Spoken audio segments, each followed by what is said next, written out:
A blessed Sunday, Pinnacle Village, and happy Mother's Day po sa lahat ng mga nanay, mama, lola, tita, at maging mga nanay-nanayan natin.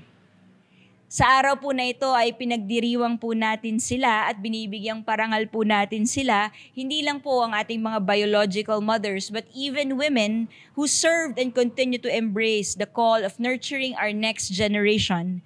We call them our spiritual mothers. At bilang isang iglesia po, binibigyan ho natin ng panahon ang araw na ito dahil tayo po'y naniniwala na ang mga ina ay hindi lang ho ilaw ng kanilang mga sariling tahanan, kundi sila'y sisidlang ilaw din po ng liwanag ng Diyos sa kanyang sambahayanan. Today, we will honor them and we will continue to go back to this call to honor our mothers.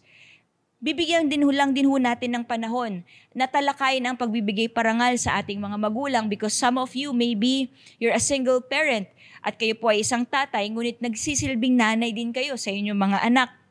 Because friends, giving honor to our parents, to our mothers or our fathers is not just cultural. Tayo hong mga Pilipino, mga Asyano, normal ho sa atin yan dahil malakas po sa atin yung tinatawag po na filial piety.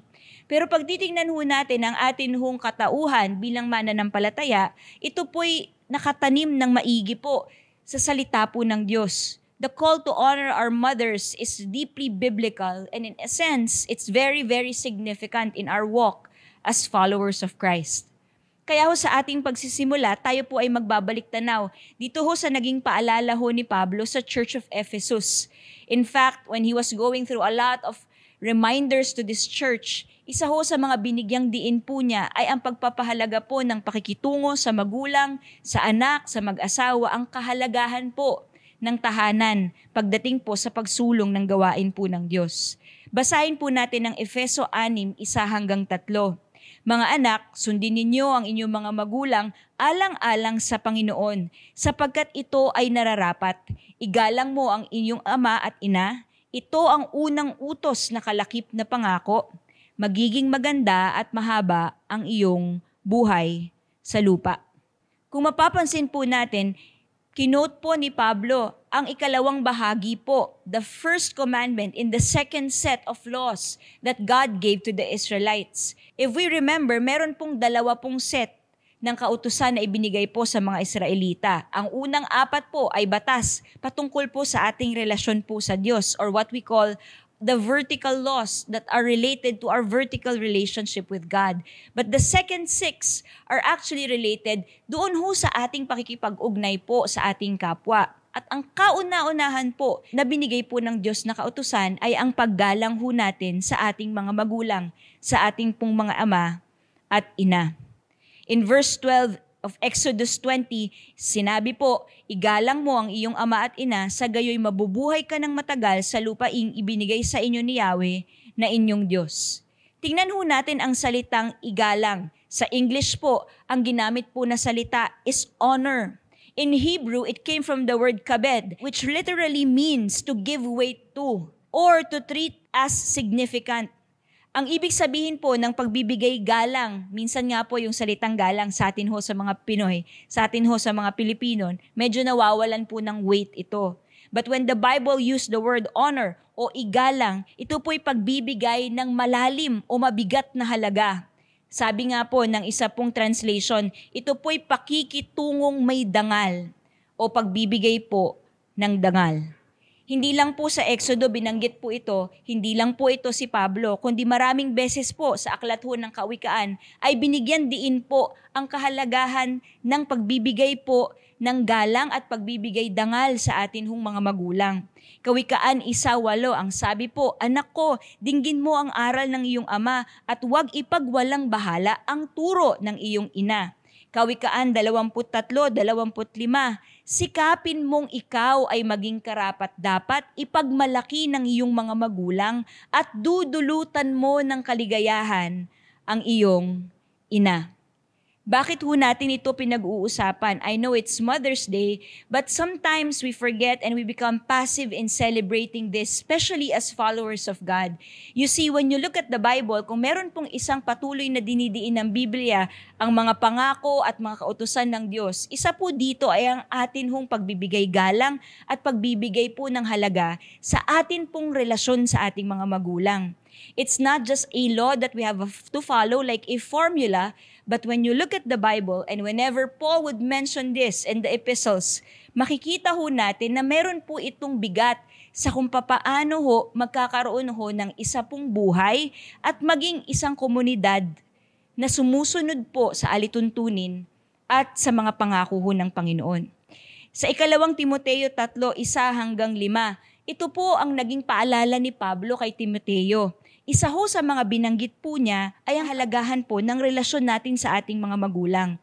Sabi po niya, dapat mong malaman na sa huling araw ay darating ang mga panahon ng kaguluhan, sapagkat ang mga tao ay magiging maibigin sa sarili, maibigin sa salapi, palalo, mapagmataas, mapagsamantala, suwail sa magulang, walang utang na loob at lapastangan sa Diyos. Sila'y magiging walang pagmamahal sa kapwa, walang habag, mapaninang puri, walang pagpipigil sa sarili, marahas, at walang pagpapahalaga sa mabuti. Sila'y mga taksil, padalos-dalos, mayayabang, maibigin sa kalayawan sa halip na maibigin sa Diyos. At sila'y may anyo ng pagiging makadiyos, ngunit hindi naman nakikita ang kapangyarihan nito sa kanilang pamumuhay. Iwasan mo ang ganyang uri ng mga tao.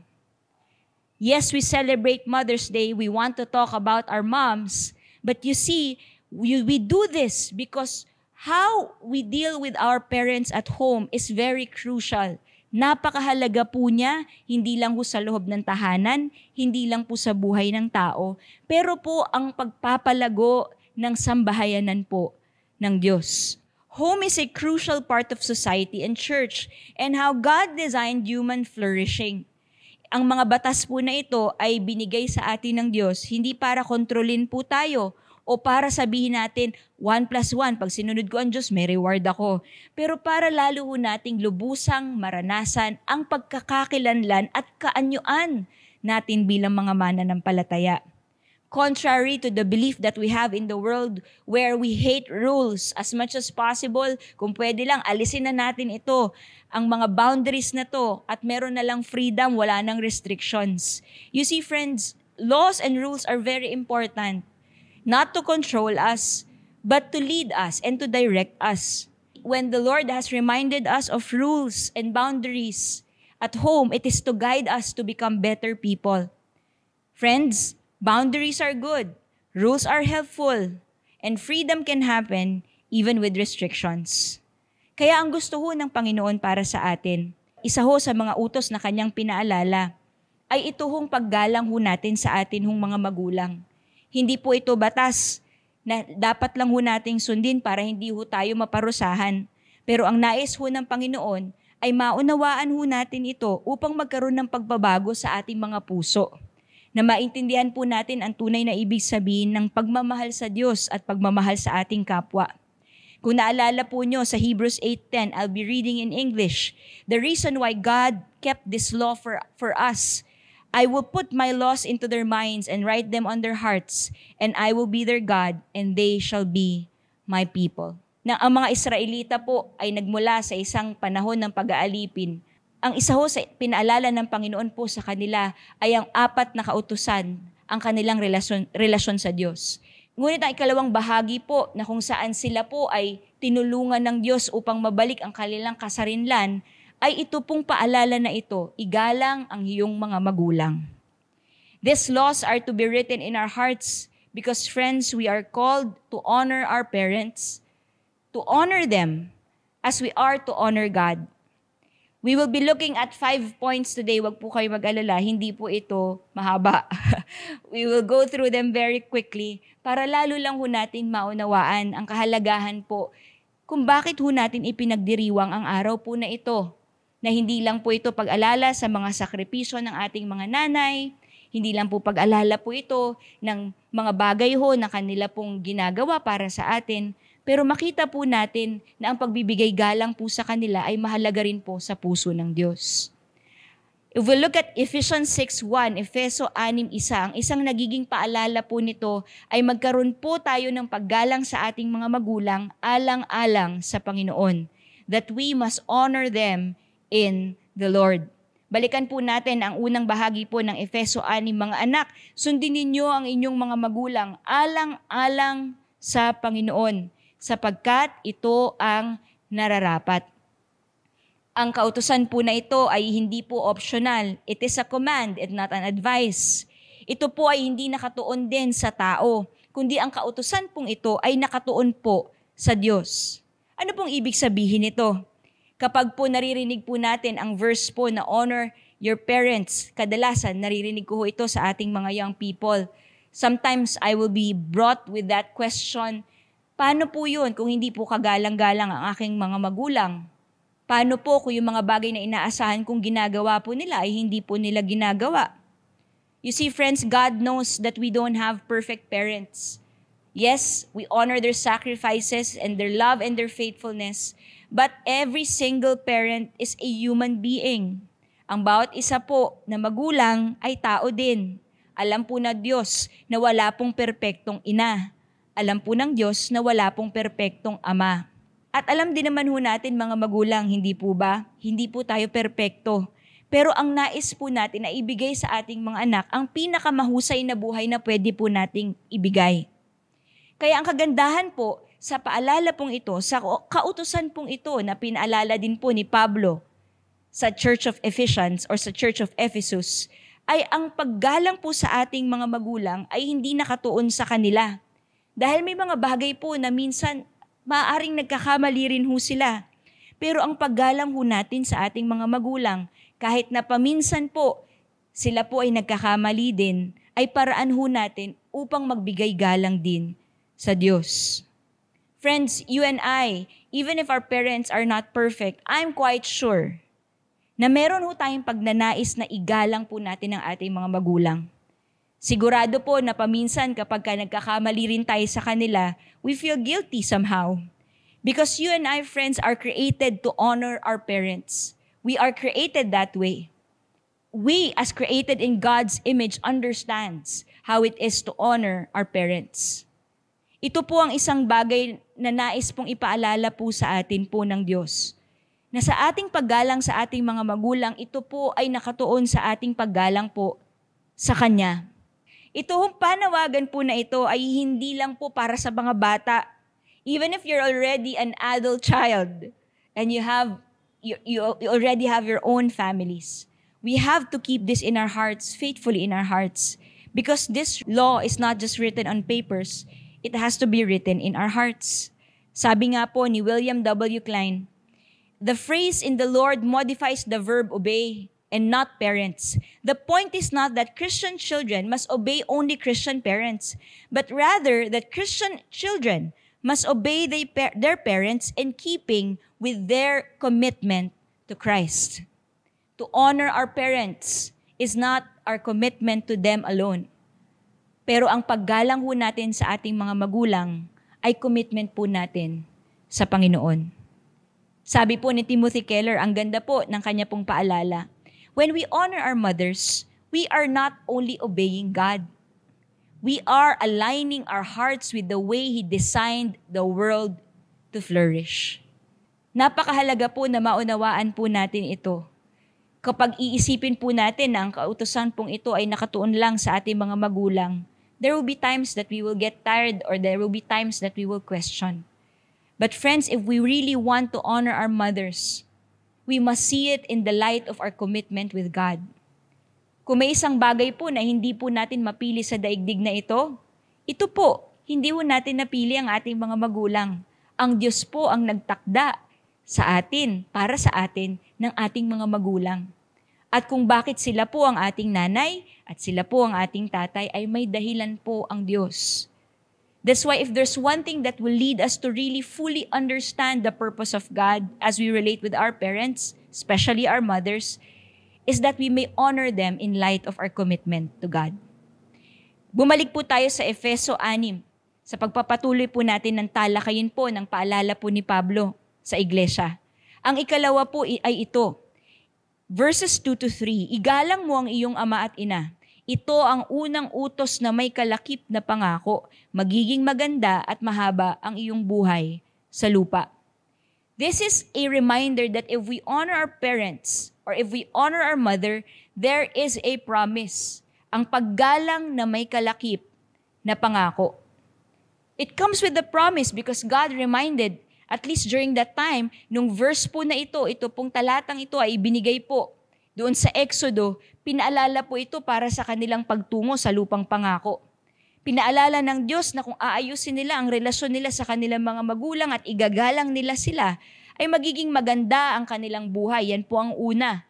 Ang ikalawa po ay magiging mahaba rin ang buhay nila sa lupa. You see, during that time when the Israelites received this law or this reminder from God, it is really for the land of Canaan. Pero sa atin po, hindi na ho tayo patungo sa lupa ng pangako. Pero ito po ay mahalaga pa rin na pangako ng Diyos para sa atin. Hindi na po ito tungkol sa territories o sa mga lupang ating makukuha sa ating paglalakbay. Pero ito po ay maranasan po natin ang buhay po na tinatawag po sa English, an abundant and flourishing life under God's design. Siguro meron po sa atin minsan ang feeling po natin, parang pigil na pigil, di ba po, ang atin hong paglalakbay sa buhay, na para pong kahit anong pagpupunyagi at kahit ano pong pagbibigay po natin ng hard work sa ating mga ginagawa, hindi po natin makuha yung best of what we are really to receive. It's not to say that we will receive when we follow these commandments, but to remember that there is a flourishing life when we honor our parents. Sabi nga po ni Andrew Lincoln sa isang commentary niya po on the book of Ephesians, Paul's use of commandment here shows that God's moral will remains consistent across covenants. The obedience of children is not a legalistic duty, but a spirit-enabled act of worship within the Christian household. Friends, maybe you are this person. Siguro po, for the longest time, one of the things that you struggle most ay yung relasyon mo sa iyong magulang, relasyon mo sa iyong nanay. At siguro ang araw na ito ay paalala na ang nais ng Diyos para sa iyo ay isang buhay na masagana.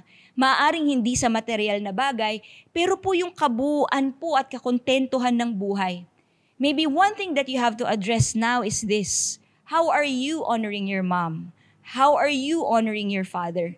Is there a rift? Meron po bang pagitan na kailangan pong ayusin po ng Diyos at maaaring tayo po ang inaantay bilang mga anak? Maybe that is a way to honor them today. Yes, they may not be perfect. There are times when they decide wrongly. But this is a reminder. And God, this promise is not coming from our parents. Ang pangako pong ito ay hindi nagmumula sa ating mga magulang. Ngunit pangako po ito ng Diyos para sa atin. And as we know, when God promises something, He will always be faithful to accomplish every promise He has given us. Sabi nga po nila, ng isa pong aral, this was shared by Pastor Peace in a March 21, 2003 article by Children's Hospital of Philadelphia. Hindi man material po na bagay ang naibibigay po ng good relationship with parents, pero ito po, researchers found that adolescents who report strong relationship with their parents have better long-term health outcomes. Study findings suggest that investments in improving parent-adolescent relationships could help improve general health, mental health, sexual and health, while also reducing substance use in young adulthood. Again, friends, ito pong pangako pong ito ay hindi lang po pagpapayabong ng mga material na bagay. This isn't about prosperity gospel. It's about naturally and spiritually flourishing our lives as we honor God's design for family. Nilikha po ng Diyos ang pamilya. Nilikha niya po tayo na meron ho tayong mga ina. You know, when I'm going through this, one of the things I remember is that some of us, maybe you're listening and you did not grow up with maybe your biological mother, or maybe you came from a family that's very unique in a way in your journey. dahil hindi po katulad po ng iba. Pero naniniwala po ako because I too, in some sense, had gone through moments like that. The Lord will allow you when we are surrounded by people with the right community, especially the church, meron pong mga tatayong ina na ipagkakaloob po ang Diyos. And when we give much importance to that, and when we honor that gift, there is spiritual and natural flourishing of life that will take place. Kaya po ang pinaalala nga po, kahit po ni Pablo kay Timoteo, nung siya'y nagsisimula po ng kanya pong gawain, ay pakitunguhan palagi ang mga kasama po sa iglesia na parang pamilya, parang ama o parang ina. Tingnan niyo po, ang sabi po ni Pablo sa unang Timoteo 5:1-2, huwag mong papagalitan ng nakatatandang lalaki, kundi pagsabihan mo siya ng mahinahon na para mong sariling ama. Pakitunguhan mo namang parang kapatid ang mga nakababatang lalaki. Ituring mong parang sariling ina ang mga nakatatandang babae at pakitunguhan mong ng may lubos na kalinisan ang mga kabataang babae na tulad sa iyong mga kapatid. Bahagi po ng likha ng Diyos sa atin, in His image, is this design to have a family that's rooted in honoring our parents and also understanding what it is to respect and give importance to one another. Ito hong unang dalawang bagay ay pagpapaalala sa atin bilang mga anak na dapat ho nating bigyang galang ang atin hong mga magulang. Lalo ho sa araw po na ito, paalala, bigyang galang ho at bigyan po ng halaga at karangalan ng ating mga ina. Una, dahil hindi po para lamang sa kanila, kundi ito po ay nais po ng Diyos para sa atin. This is our commitment to God first before our parents. Second, because there is a promise. Maybe not a material promise, but a promise of a full life, an abundant and flourishing life as to how God designed us. Pero ang ikalawang bahagi po ng ating talakayin, ito po'y tutuon naman sa atin pong mga nanay at sa atin hong mga magulang. I am not a parent, but I'm grateful to be surrounded by parents. Yes, not just my biological parents, but growing up in church, isang grateful po ako ay napalibutan ho ako ng mga nanay at mga tatay na masasabi ko pong nagpalaki rin po sa akin. They were my spiritual parents. They were my spiritual mothers. At kung may isang bagay po na even if I'm not a mother yet po, narinig niyo po yon, yet. If I'm not a mother, by just looking at their lives, napakahalaga po na if we really want to experience the honor from our children, we must also be honorable. Napakahalaga po na tayo rin po ay maging kagalang-galang. Saan ho unang nagsisimula ito hong practice of honor? The third that would like to remind us is this: honor is practiced at home. It has to begin at home. Ang paggalang ay nagsisimula po sa loob ho ng tahanan. May mga bagay po na hindi po na ituturo, pero may mga bagay po na natututunan habang nag-o-observe ka. Or in English, we always hear this: some things are taught, but most things are caught. Friends, you and I are created in relationships and for relationships. Kaya ang atin hong mga anak, kung papaano ho natin pinapractice po ang paggalang sa loob ng tahanan, sa mga mag-asawa po, at paano ho natin pinakikita ito sa kanila, nakukuha din po nila ito at nadadala po nila ito hanggang sa kanilang pagtanda. Kaya si Pablo din po, pinaalala po niya sa iglesia, hindi lang ang paggalang sa ating mga magulang, pero ang relasyon at paggalang ng mag-asawa sa isa't isa. Kung naalala po ninyo, Efeso 5:22-24, mga babae, pasakop kayo sa sarili ninyong asawa tulad ng pagpapasakop ninyo sa Panginoon. Sapagkat ang lalaki ang ulo ng kanyang asawa tulad ni Kristo na siyang ulo ng iglesia na kanyang katawan at siya ang tagapagligtas nito. Kung papaanong nasasakop ni Kristo ang iglesia, ganun naman ang mga babae ay dapat pasakop ng lubusan sa kanila ring mga sariling asawa. To our moms, maybe you're hearing this and you would say, it's so hard to submit. And I'm not credible enough to really understand the weight of that. Pero tulad din po ng paalala sa mga anak, Ang atin hong pagpapasakop po sa ating mga asawa, una sa lahat ay ang atin pong pagpapasakop po sa Diyos. We have to always remember that it's not about our commitment as we submit to our husbands. Is not first our commitment to them, but our commitment to God. At pag nakikita ho ito ng ating mga anak, ay mas lalo ho nilang nauunawaan kung paano ho ang gumalang at magbigay po ng dangal sa mga panahon na parang minsan it's not worthy. That person is not worthy to receive the honor. But yet, because I honor God, I honor this person. Siyempre po, hindi lang ho sa mga nanay, meron din pong paalala sa mga tatay. Mga lalaki, mahalin ninyo ang inyong asawa gaya ng pagmamahal ni Kristo sa iglesia. Inihandog niya ang kanyang buhay para sa iglesia upang ialay ito sa Diyos matapos linisin sa pamamagitan ng paghuhugas ng tubig at salita. Ginawa niya ito upang ang iglesia ay maiharap niya sa kanyang sarili na nasa gandahan nito, walang anumang dungis at kulubot man, banal at walang kapintasan.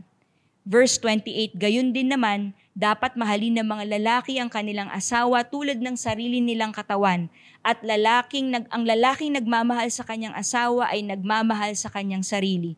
Walang taong namumuhi sa sarili niyang katawan, sa halip ito'y kanyang pinapakain at inaalagaan tulad ng ginagawa ni Kristo sa iglesia. Tayo nga'y bahagi ng kanyang katawan. Sa atin ho mga tatay, this is a time to honor our wives. Yes, they may not be perfect too as wives. Hindi po perpekto ang ating mga asawa, ang ating mga nanay.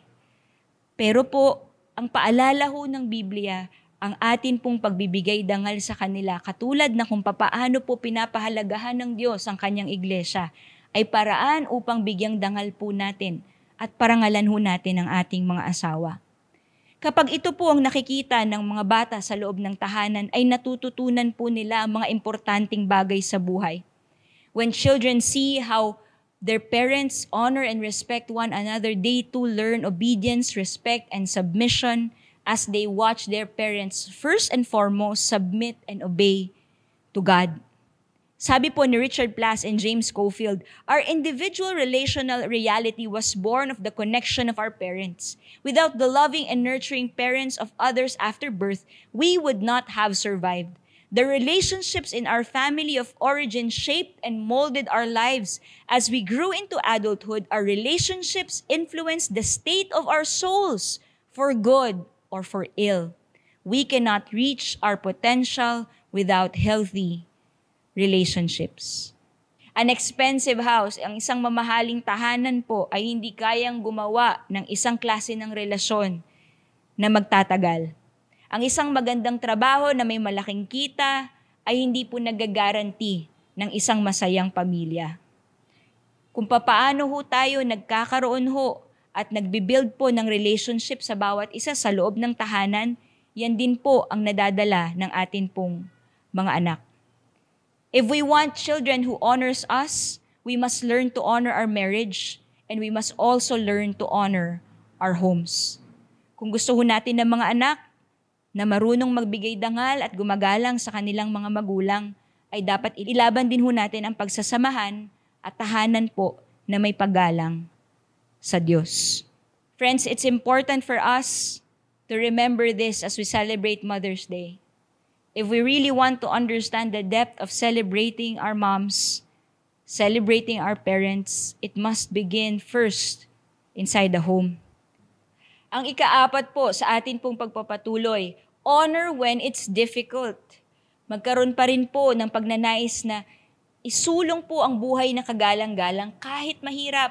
Efeso 6:4, mga magulang, huwag ninyong ibuyo sa paghihimagsik laban sa inyo ang inyong mga anak. Sa halip, palakihin ninyo sila ayon sa disiplina at aral ng Panginoon. Siyempre po, ang ating po mga magulang, like what we said, our moms, they're just human beings. There are times po na talagang umaabot din po sa ating mga PC o sa dulo ng ating mga PC. Lalo na po kung pasaway po ang ating mga anak. Siguro nga po, nung binabalikan ko nga po ito, siguro ang isang bagay po na napaalala po sa akin kung ilang beses na po umabot sa dulo ng PC yung nanay ko para sa akin dahil sa tigasan po ng ulo ko. But you see, being honorable doesn't mean that you deny the difficulties. Hindi ibig sabihin na pinapasawalan tabi po natin ang mga paghihirap at pinagdadaanan ng pamilya.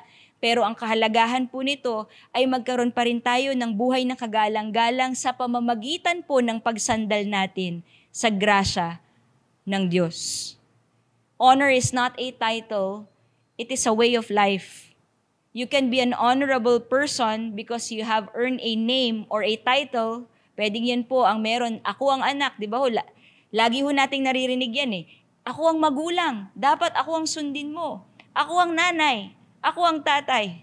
But you see, to be honorable is not just a title that you put onto yourself. Minsan naririnig natin yan, di ba po? Lalo kapag may ini-introduce po tayo na nasa posisyon. Ganon din ho sa atin bilang mga magulang. I may not have children, but I also carry a name.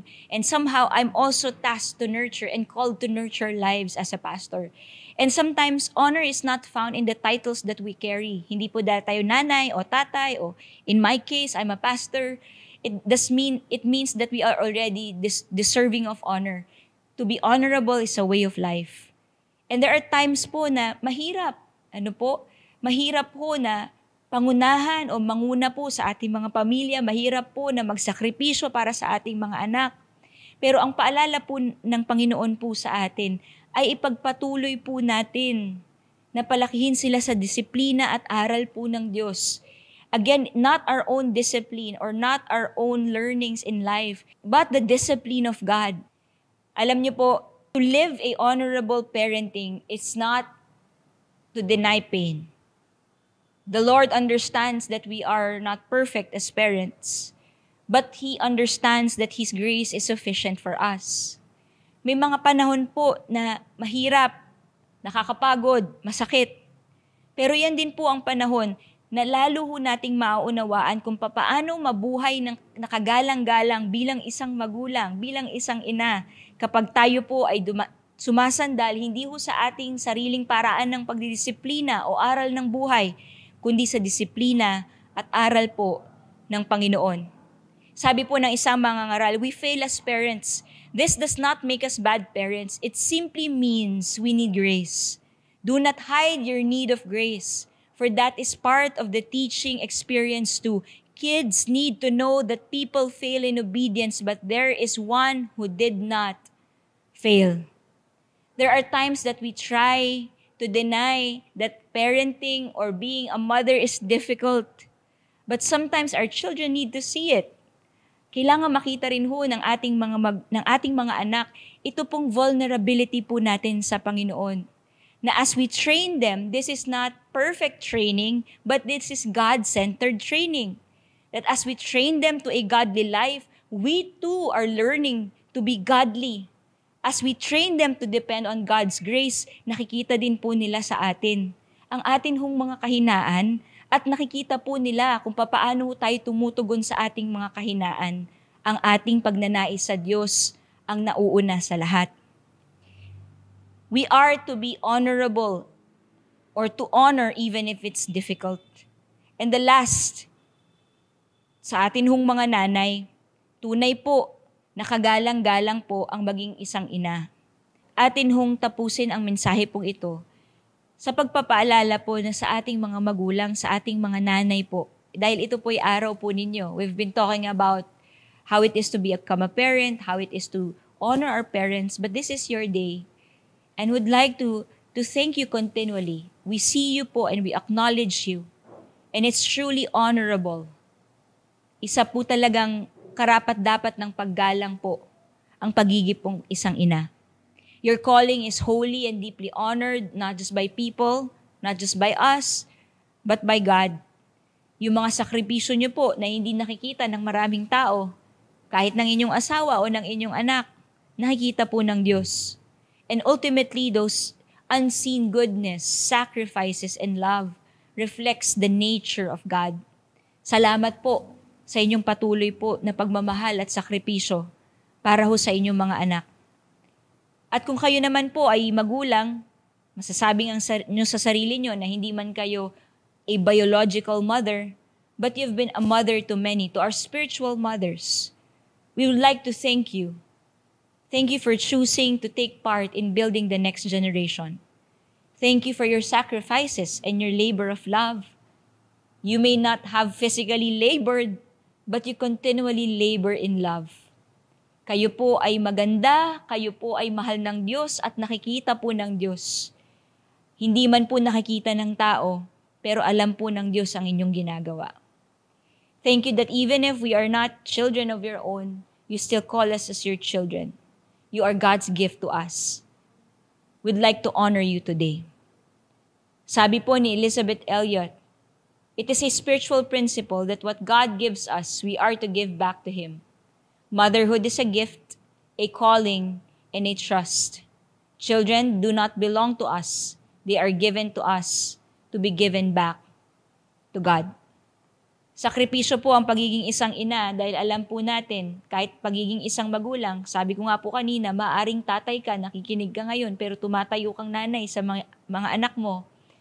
Maaring nabiyudo ka, maaring you are raising your child as a single dad, and you are also a mother to them. You have to be a mother to them in many ways. But you see, being a parent and being a mother is not easy. It's really a sacrifice because our children are not our own. They are God's. Kung may isa pong paalala ang Biblia na nagpakita po nito directly is, if you remember, Hannah. Ang tagal niya akong pinanalangin na magkaanak. Ilang taon niya po na idinulog sa Diyos na magkaanak po siya. Pero naunawaan po niya na ang paghingi po niya ng anak ay panawagan. Panawagang hindi para sa kanya, pero panawagan po na magbigay po ng kaluguran at kalwalhatian sa Diyos. Basahin po natin ang unang Samuel 1-11. Nangako si Hannah sa Panginoon at sinabi niya, Panginoon, makapangyarihan, tingnan po ninyo ang aking paghihirap. Alalahanin niyo po ang inyong lingkod at huwag ninyo akong kalimutan. Kung bibigyan niyo po ako ng isang anak na lalaki, ihahandog ko siya sa inyo para maglingkod sa inyo sa buong buhay niya. At bilang tanda ng lubos niyang pagsunod sa inyo, ay hindi ko po papagupitan ang kanyang buhok. Sakripisyo po at panawagan pong tunay ang maging isang ina. Dahil naunawaan po natin na tayo ay gagamitin lang ng Panginoon sa lupa pong ito upang gabayan ng ating mga anak na sa huli po, ang karangalan ay hindi lang para sa atin, kundi para po lalo't higit sa ating Diyos. Isang paalala din po ni Pablo ng kanya yung sinulatan po si Titus sa kung papaano po niya papaalalahanan ng iglesia. Titus 2:3-5. Ganoon din sa mga nakatatandang babae, turuan mo silang mamuhay ng maayos bilang mga mananampalataya. Huwag silang mapanira sa kapwa at huwag maging mahilig sa alak. Dapat ay ituro nila ang mabuti upang maturuan nila ang mga nakababatang babae na mahalin ang kanilang asawa at mga anak, marunong magpasya kung ano ang nararapat, malinis ang isipan, masipag sa tahanan, mabait at nagpapasakop sa asawa upang hindi mapintasan ang salita ng Diyos na ating itinuturo. The reason why we have to honor our parents, the reason why we have to be honorable parents, honorable wives to our husbands, and also in the same way, honorable husbands to our wives, because ultimately, it is for God's honor. Ito po'y para po sa ikatatanghal po ng pangalan ng Diyos. Kung makikita niyo po, si Pablo at si Jesus, wala naman ho silang biological children, pero nagkaroon ho sila ng buhay na karangal-rangal sa mata ho ng mas nakababata sa kanila o mga sumusunod ho sa kanila. At least for Jesus, the disciples, He became, yes, a brother, but also a mentor and a father to them in some sense.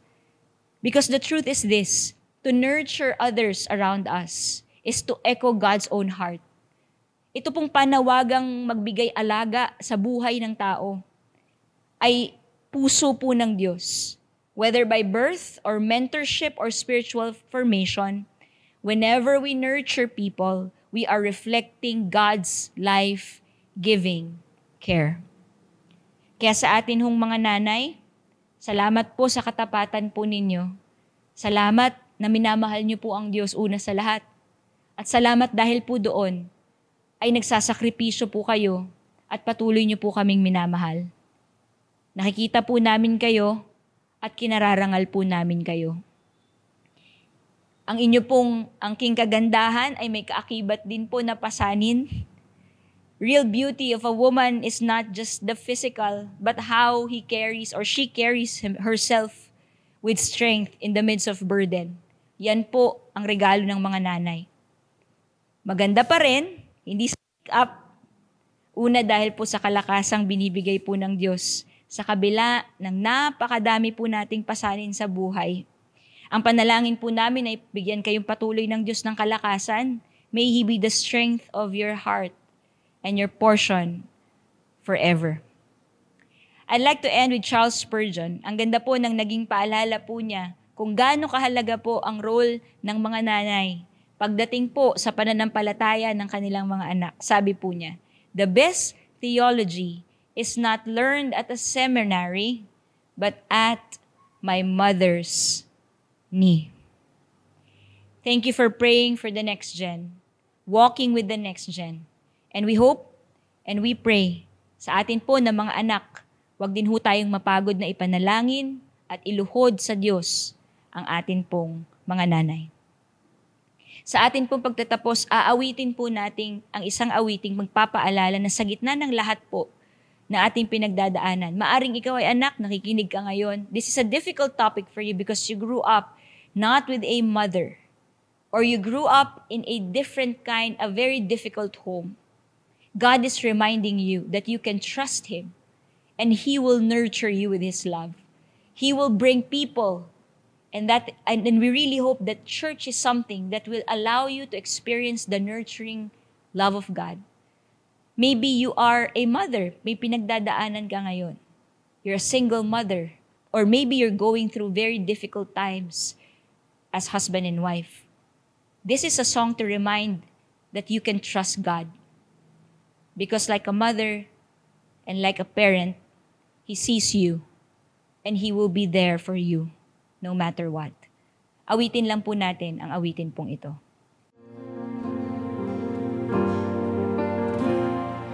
Blessed assurance, Jesus is mine. He's been my fourth man in the fire, time after time. Born of His Spirit, washed in His blood, and what He did for me on Calvary is more than enough. Come on, we sing. I trust in God, my Savior, the one who will never fail. He will never fail. I trust in God, my Savior, the one who will never fail. He will never fail. Perfect submission, all is at rest. I know the author of tomorrow is ordering my steps. We sing together. So this is my story.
Panginoon, nagpapasalamat kami sa araw na ito. Salamat po sa panahon na maaari naming itanghal at alalahanin ng aming mga ina. Una sa lahat, nagpapasalamat po kami sa inyo para sa buhay nila. Panginoon, hindi po sila perpekto, sila'y mga tao din.